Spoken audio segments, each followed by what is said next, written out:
درود بیننده گرامی، طاهری سفر هستم و تا 15 دقیقه دیگر در برنامه خبری و تحلیلی اخبار آزادی همراه شما. نخست نگاه بس سرخط چندی از خبرها. مقامات روسیه ادعا دارند که فقط یکی از گمانبران حمله به کراکوس به همه گناه‌های خود اقرار شده و اظهار پشیمانی و ندامت کرده است. مرگ 2 آذری‌تبار در جریان عملیات ماموران FSB در شهر یکاترینبورگ رابطه‌های روسیه و آذربایجان را تیره کرد. صاحبکاران در تاجیکستان در تقویت پاسبانی مرز با افغانستان ناآرام سهم می‌گذارند. با اختیار خود و یا دستور مقامات؟ صاحبکارا اشهر دوشنبه اومدن اینجا ساخته دادن. ما نظارت میکنیم، دستگیری میکنیم.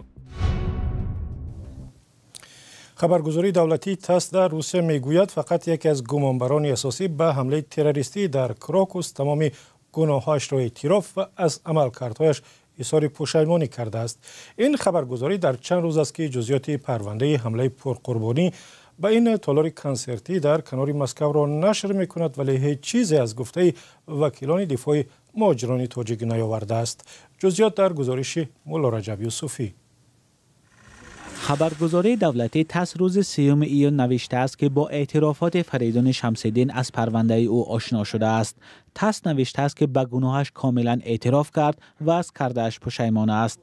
به نوشته خبرگزاری 3 گمانبر دیگر به جنایت محمد صابر فیضوف، سید اکرم رجب‌علی زاده و دلیرجان میرزایف اگرچه به گناه خویش اقرار شدند ولی از کرده‌شان اظهار پشیمانی نکردند. فریدون شمس‌الدین را با امر دادگاه مسکو شب 24 مارس با اتهام انجام عملیات تروریستی بازداشت کردند و گفتند او چند روز قبل از حادثه از ترکیه به مسکو آمده است. نظر وکیل دفاع فریدون شمس‌الدین در این خبر آورده نشده است، اما شیوه بازداشت و لطکوب بیرحمانه 4 مهاجر تاجیک بعد حمله سبب خشم مردم شد و این شبهه و گمان را برانگیخت که شهروندان تاجیکستان زیر شکنجه گناه ناکرده را به گردن گرفتند. ماموران امنیتی روسیه وقتی بازداشت گوش یک از متهمان را بریده و دیگری را به حد زده بودند که در عرابه معیوبی و بیهوش و بیاد به دادگاه آورده شد. دیگری را پارچه از سلفان در گردن آورده بودند که عمدتاً برای نفسگیر کردن استفاده میبرند. در حمله تروریستی به تالار کنسرتی کراکوس در کنار مسکو در 22 مارس سال گذشته 149 نفر کشته و 609 کسی دیگر مجروح شدند. در عموم مقامات روسیه 19 نفر را به انجام این حمله متهم میکنند و اکثر آنها شهروندان تاجیکستان هستند.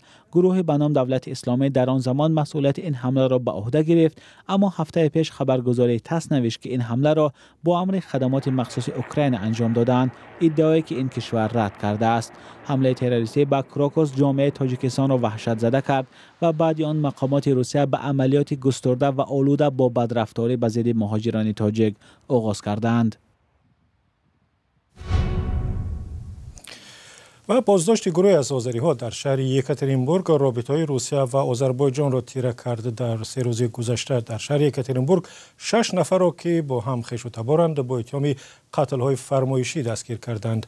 عملیات بازداشت که روز 27 میون در چند خانه در شهر صورت گرفت با مرگ 2 نفر پایان یافته است.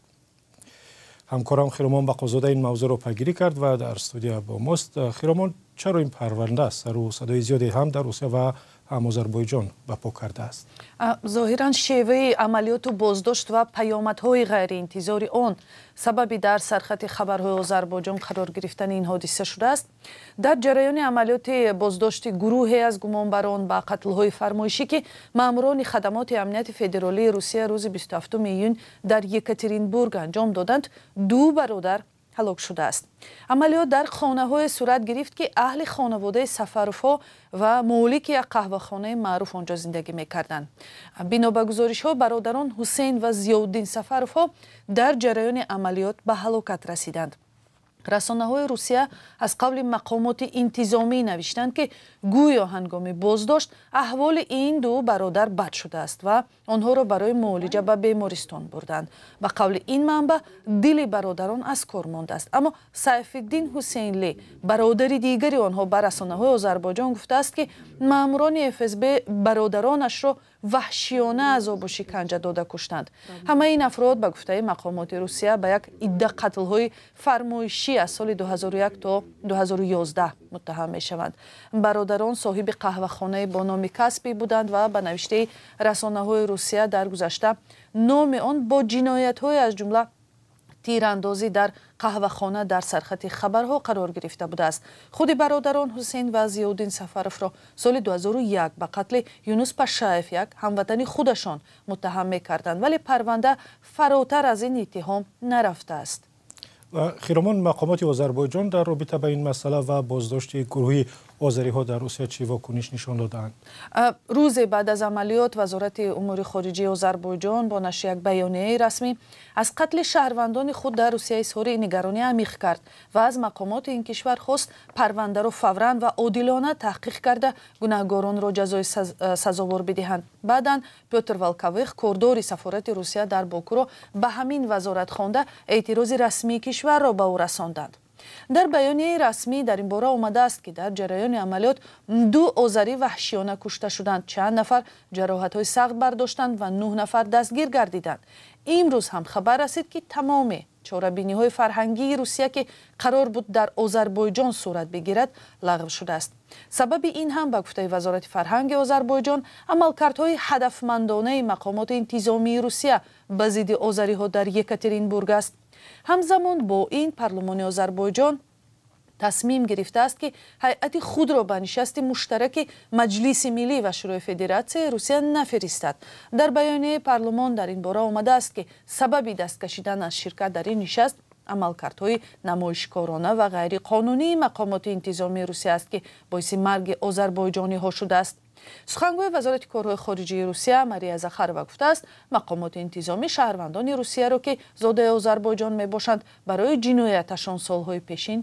جنایت‌های آنها در سالهای پیشین بازداشت کردند. تشکر. همکارم خیرامان بخازاده درباره یک عملیات ماموران امنیتی روسیه صحبت می‌کرد که با مرگ 2 آذری تبار و بد شدن مناسبت‌های سیاسی روسیه و آذربایجان انجامید و بنا به خبری تازه‌ترین مقامات انتظامی آذربایجان در دفتر سپوتنیک خبرگزاری دولتی روسیه در باکو تفتیش انجام دادند.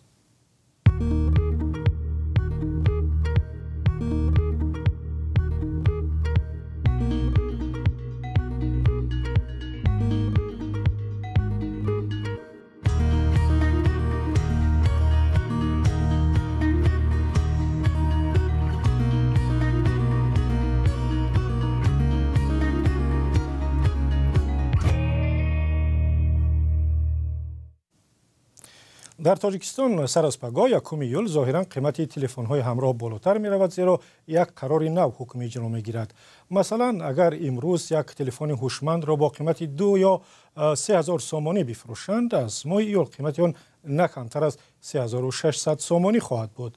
همکاران ما در دوشنبه درباره سبب‌های بالا رفتن قیمت تلفن‌های همراه و عاقبت‌های آن برای مشتریان عادی گزارش آماده کردند که همراه می‌بینیم. تاجران دکان‌های تلفن نگرانند که جاری شدن باج 20% برای واردات تلفن‌های همراه مال آنها را قیمت‌تر خواهد کرد. باج نو با قرار حکومت شروع از 1 ایول جاری خواهد شد. در اطلاعیه رسمی خدمات گمرک تاجیکستان آمده است باج گمرکی حتی از تلفن‌های ستانیده می‌شود که آدمان برای استفاده شخصی از خارج کشور می‌آورند. تغییر ساعت شده، تغییر ایمیل شد، ایمیل دبولش زمش دبول نرخ. همین چیز زیادی دبولش زمش در میگیره.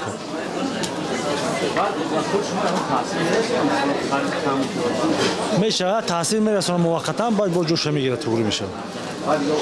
خیلی با چکلی همونجا هم موقتی میشه سعودوس میشه و خیلی با جوش میگیره میشه بار افتادن. واردات تلفن‌های همراه بار چندم است که زیر باج پرداخت‌ها می‌افتد. شروع از سال 2023 برای آوردن تلفن به تاجیکستان از هر دستگاه 14% انداز و ارزش اضافه شده وابسته به ارزش تلفن و $10 باج گمرکی ستانیده می‌شد. تنها بعد سپاریدن این مبلغ رقم ایمیل تلفن ثبت و دستگاه در تاجیکستان کار می‌کند. با اطلاع خدمات گمرک از تلفن‌هایی که ارزش آنها تا $100 ایالات متحده آمریکا است، $10 خراج گمرکی ستانیده نمی‌شود. ساکنان نگرانند که از حالا نرخ تلفن در بازارهای تاجیکستان خیلی بالا رفته است و انتظارند که با جاری شدن باج 20% نرخ آن به طور جدی بالا خواهد رفت. وزن‌تر میشه مردم تلفن خرده وزن میشه. خودش به همین وزن نه. مردم همیشه زورش نمیرسه باید با وزن‌تر میشه او قیمت را با قیمت شاید بو نمیدونیم چیکار کنیم. مقامات تاجیکستان از جمله خدمات گمرک شرح ندادند که هدف از جاری کردن باج گمرکی برای تلفن‌ها چیست. مقامات بارها از جستجوی منبع‌های نوی ستانیدن مالیات برای پر کردن بودجه صحبت کردند. بودجه تاجیکستان اساساً از حساب انداز، جریمه و باج‌های گمرکی پر می‌شود.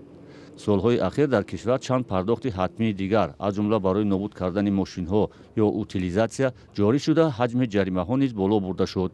صاحبکاران نیز بارها از گرانی مالیات شکایت کردند. در مرز تاجیکستان با افغانستان که از بزرگترین تولید کنندگان مواد مخدر در جهان به حساب می رود، پاسگاهی نو بنیاد کردند. مرز دو کشور که بیش از 1300 کیلومتر را تشکیل می دهد، یک راه قاچاق هروئین و افیون و تریاک به حساب می رود و مناطق خطرناک و آسان گذر هم زیاد دارد. پاسگاه را این دفعه به گفته مقامات صاحبکاران با اختیار خویش ساختند. محمود جان رحمتزاده گزارش می دهد. دیدبانگاه نوی تاجیکستان در مرز با افغانستان در ناحیه 5 آن را صاحبکاری محلی جمشید حصاری زاده ساخته است.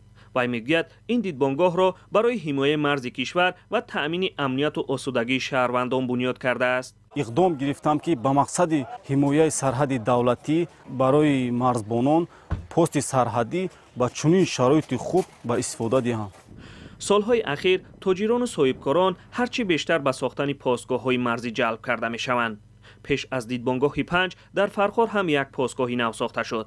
این پاسگاه در موضع معروف به 18 گردشه در مسیر 5 قرار دارد.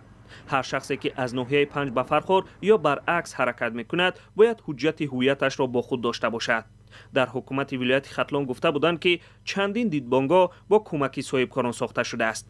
از جمله رئیس ناحیه فرخار با کمیش 4 مورد را نامبر کرده بود. 4 صاحبکار ساختم. صاحبکار اشد دوشنبه اومدن اینجا ساخته دادن. ما نظارت میکنیم، دستگیری میکنیم. از طرف ما همین نظارت و دستگیری و همین اخبارات رو میدادیم که در حقیقت ساختمان رفته شده است یا نه. حالا اکنون هر فردی که به این ناحیه‌های مرزی میرود باید از پاسگاه‌های مرزی گذرد. ساکنان کلانسال میگویند در 30 سال استقلالیت و حتی در زمان شوروی در این موضع پاسگاه‌های مرزی وجود نداشت. گفته می شود این دیدبانگاه‌ها در پس منظر افزایش قاچاق در منطقه پیدا شد. در چند روز اخیر مقامات از مصادره صدها کیلو مواد مخدر در اینجا خبر دادند. پاسگاه‌های نو نتیجه نظررس می‌دهند، اما معلوم نیست صاحبکارانی که آنها را می‌سازند در عوض چی امتیاز به دست می‌آورند. مقامات این موضوع را شرح نمی‌دهند و خود صاحبکاران هم در این باره چیزی نمی‌گویند. و وزارت امور داخلی تاجیکستان جزئیات صدمه مرگبار نقلیاتی را اعلام کرد که در نتیجه آن 7 نفر جان دادند.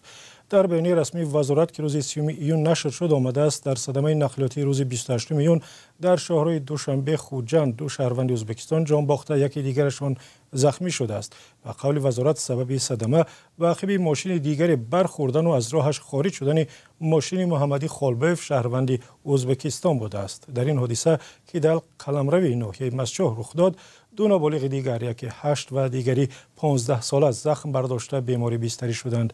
در بین قربانیان فلاکت هم یکی 8 ساله و دیگری 15 ساله بوده است. هلاک شدگان از تاجیکستان اکثرا ساکنان شهر استقلال بودند. این فلاکت دومین صدمه مدهش مرگبار در ولایت سوخت در طول کمتر از یک ماه است. روز 29 می در یک صدمه شبیه دیگر در ناحیه جبر رسولف 6 نفر جان باختند. بی اعتنایی به قاعده‌های حرکت، راه‌های نیمه ویران، سرعت بلند از سبب‌های اساسی مرگ و میر در راه‌های کشور دانسته می شود. اخبار آزادی اینجا به پایان رسید. سپاسگزاریم که تا این لحظه همراه ما بودید. خبر و گزارش‌های بیشتر را می توانید در وبسایت azadi.org بخوانید و ببینید و همین گونه در صفحه‌های ما در اینستاگرام، فیسبوک، تلگرام و تیک تاک. اگر شما هم خبری دارید با ما بنویسید. تا دیدار در برنامه‌های دیگر.